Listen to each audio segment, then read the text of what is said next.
Meski tidak selalu menimbulkan gejala, penyakit ini biasanya ditandai oleh munculnya selaput abu-abu yang melapisi daerah tenggorokan dan amandel.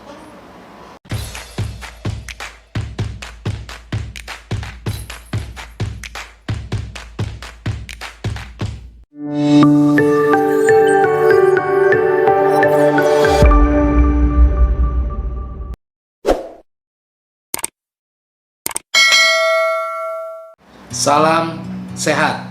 Selamat datang di Dr. Ferry TV. Bersama saya, Dr. Ferry Juliawan. Hanya di channel ini yang bisa membuat teman-teman menjadi lebih sehat dan lebih cerdas. Saya akan kembali setelah teman-teman mensubscribe channel ini. Terima kasih. I got time, it's clear to see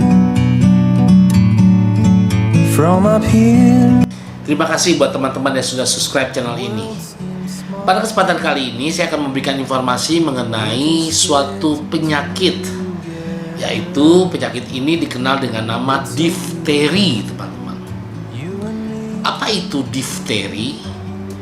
Difteri adalah infeksi bakteri pada hidung dan tenggorokan.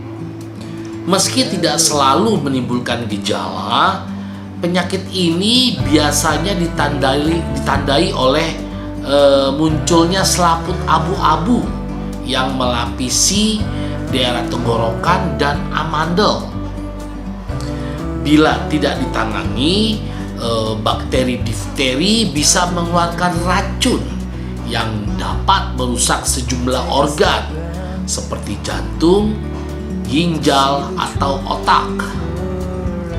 Difteri tergolong penyakit menular berbahaya dan berpotensi mengancam jiwa, namun bisa dicegah melalui imunisasi. Di Indonesia, pemberian vaksin difteri dikombinasikan dengan pertusis atau batuk rejan dan tetanus yang kita kenal juga dengan imunisasi DPT. Faktor resiko dan penyebab difteri. Difteri disebabkan oleh bakteri bernama Corynebacterium diphtheriae yang dapat menyebar dari orang ke orang transmisinya. Seseorang bisa tertular difteri bila tidak sengaja menghirup atau menelan percikan air liur yang dikeluarkan penderita saat batuk atau bersin. Penularan juga bisa terjadi melalui benda yang sudah terkontaminasi air liur penderita, seperti gelas atau sendok.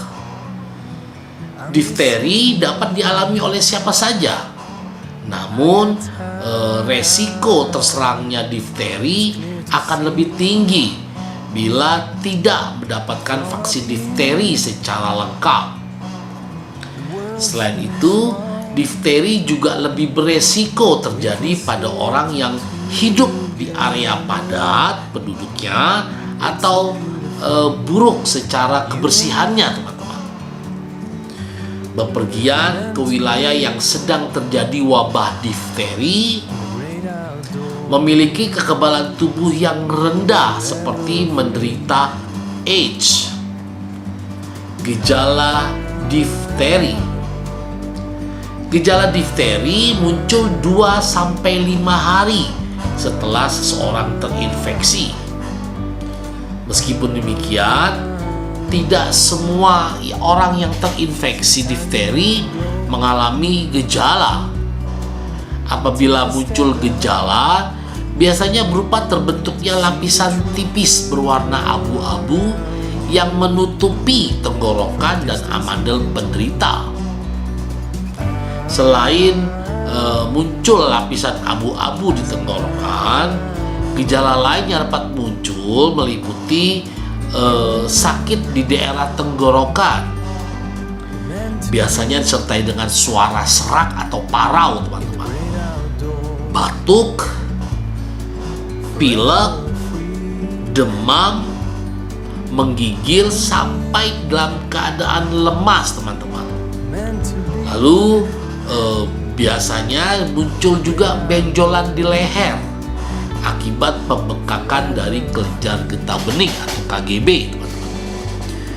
Segera periksakan diri ke dokter jika mengalami gejala penyakit difteri tersebut, teman-teman.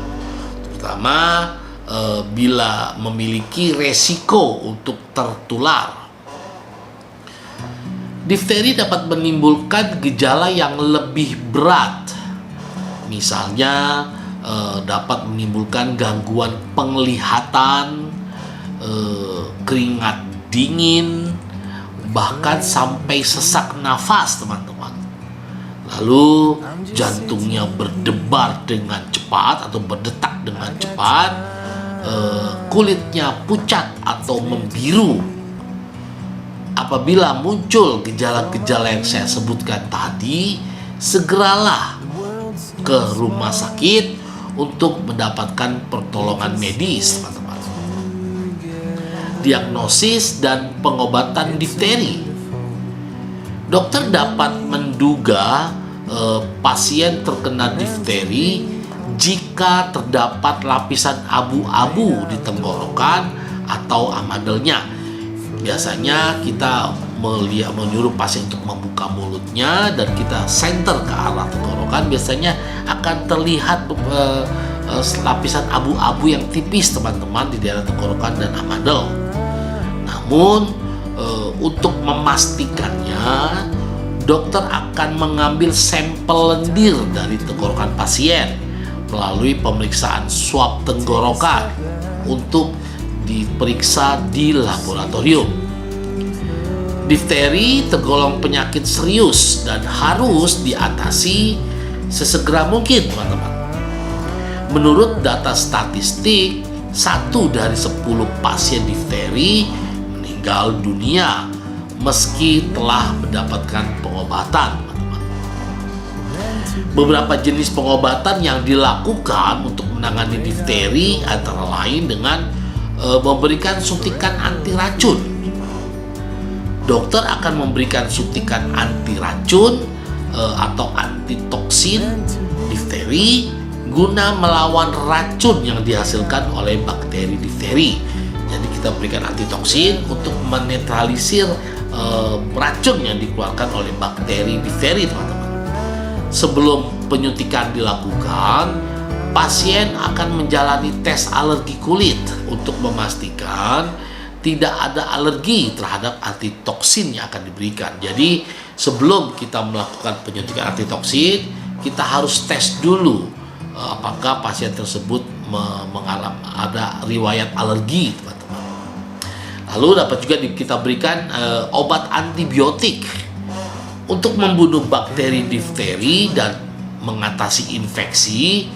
Dokter akan memberikan antibiotik seperti penisilin atau eritromisin, teman-teman. Antibiotik perlu dikonsumsi sampai habis sesuai dengan resep atau dosis yang diberikan guna memastikan tubuh pasien bebas dari penyakit difteri. 2 hari setelah pemberian antibiotik, umumnya penderita sudah tidak lagi bisa menularkan penyakit difteri. Penanganan difteri dilakukan di rumah sakit guna mencegah penularan difteri ke orang lain, teman-teman. Apabila diperlukan, dokter juga akan meresepkan antibiotik pada keluarga pasien.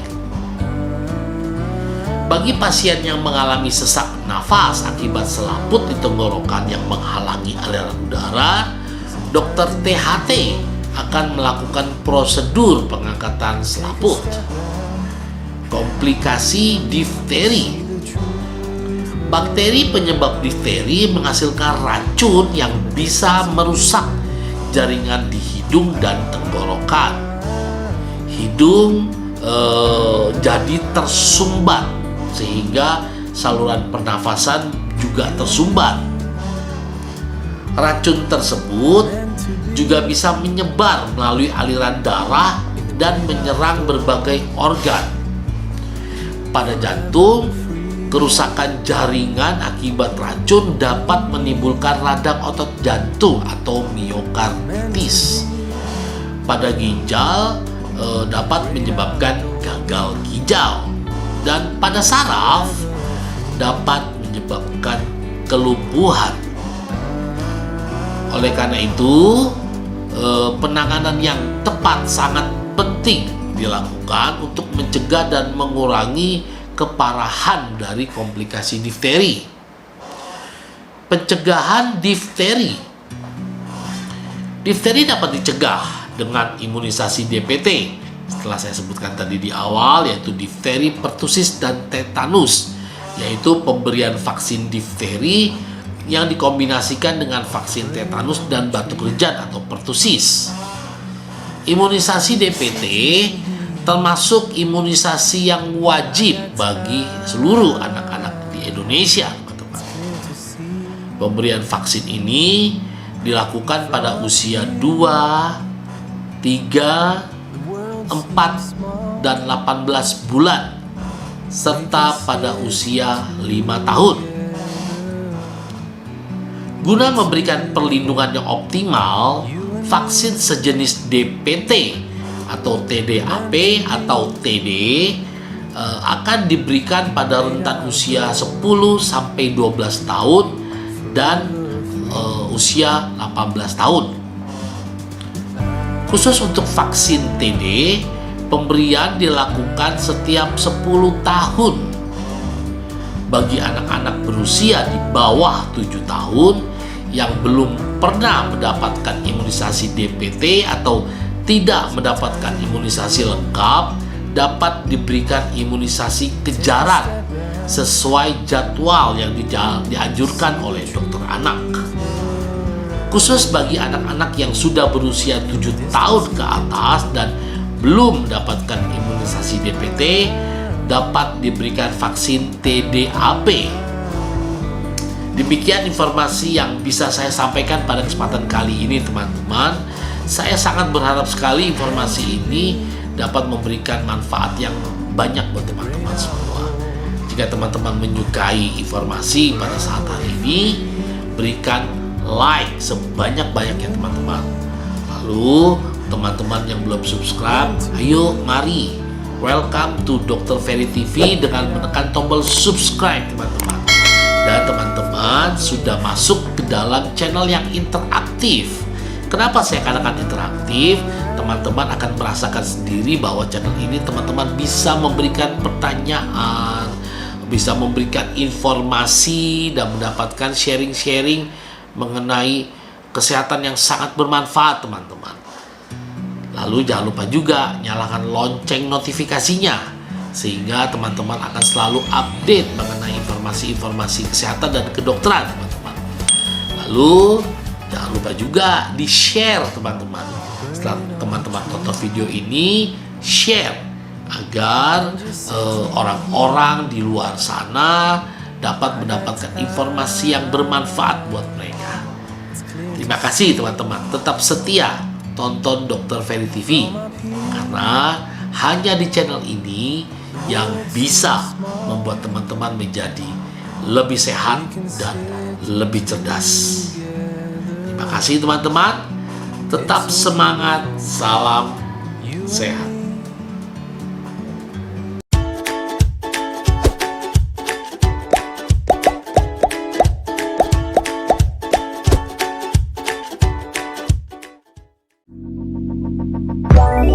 Let it go, make my body go. Make our bodies high.